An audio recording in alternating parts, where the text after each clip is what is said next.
दर्शकमान बाबहरू 3 करोड नेपाली र गुटका खाने झपालीले छुट्टाउन नहुने समाचार लिएर आएको छ हाम्रो भुत्राको समाचारले। तपाईहरुलाई थाहा नै होला आज सुदन गुरुङको कमब्याक हुँदैछ। यस विषय सब नेताहरू चुपचाप छन्। तर दर्शकमान बाबहरू हाम्रो भुत्राको समाचारले केही विशेष सेलिब्रिटिजहरूको आज इन्टरभ्यु लिँदैछ। त्यहाँमध्ये नम्बर 1 हुन् सरप्राइज छ सरप्राइज। दर्शकमान बाबहरू मैले भनेको थिएँ सरप्राइज छ भनेर।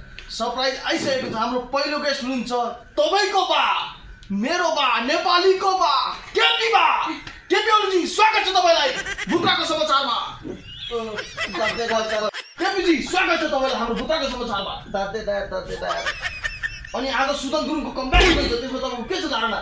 अब पास्ता भन्नु पर्दा मेरो धारणा के हो अहिले छोड्दैको अहिले हामीले ब्रेक लिएको हो केही समयको लागि। अबको 5 वर्षपछि हेरौँला।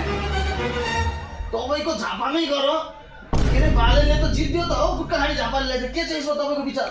अब मान्छेलाई जे पाइते गरेर ह्याएर मुमु गरेर भड्काएपछि त त्यतैतिर लागिहाल्यो नि। त्यही पनि कामले बताउँछ।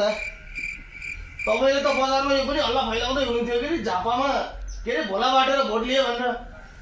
यो पनि पक्कै यो घट्नेहरूले भनेको होला जहाँसम्म मलाई लाग्छ। अनि अस्ति त तपाईँ भाग्नु भएको थियो जेन्जी आन्दोलनमा के हो यस विषय?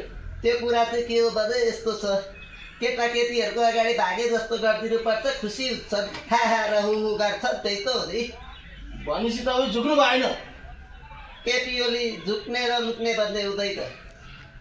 अनि आज कमब्याक हुँदैछ, देश बन्दैछ। हेर्नु जहाँ त्यो अहिले रोड बनिरहेको छ देशमा, जहाँकै ट्राफिक नियम एकदम कडा छ। अब देशमा विकास हुनु भनेको त राम्रो हो नि बाबु। अनि ओलीजी बुलेट ट्रेन ल्याउनु भन्नुहुन्थ्यो तपाईँले, खै आएन अहिलेसम्म।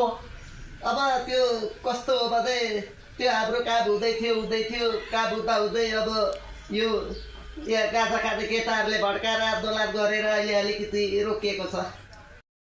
अनि ओलीजी यो कुरा त भयो, अब सुदन गुरुङ फेरि आएको छ, त्यसमा 2 शब्द बोलिदिनुहोस् न हजुरको प्रतिक्रिया। अब त्यो चाहिँ के हो भने हामीले 5 वर्षको लागि छोडिदिएको हो। अब 5 वर्षपछि थाहा हुन्छ अब के गर्ने भनेर। अब अहिलेलाई यति भन्दै मेरो पनि मिटिङमा जाने टाइम भइसक्यो है बाबु। हस् ओलीजी धन्यवाद तपाईँलाई हाम्रो भुत्राको समाचारमा आएकोमा। दर्शकमान बाबहरू यो हुनुहुन्थ्यो हाम्रो केपी बा। उहाँको हजुरले पक्कै राय सुन्नुभयो। उहाँको दाँत चिलाएर नक्कल दाँत हाल्नु भएको थियो नि त, दाँत चिलाएर उहाँ इन्टरभ्यूबाट बिना हुनुभएको छ। तर सब्सक्राइब गरेर च्यानललाई, यसरी नै अरू भिडियो पनि आइरहन्छ। By by.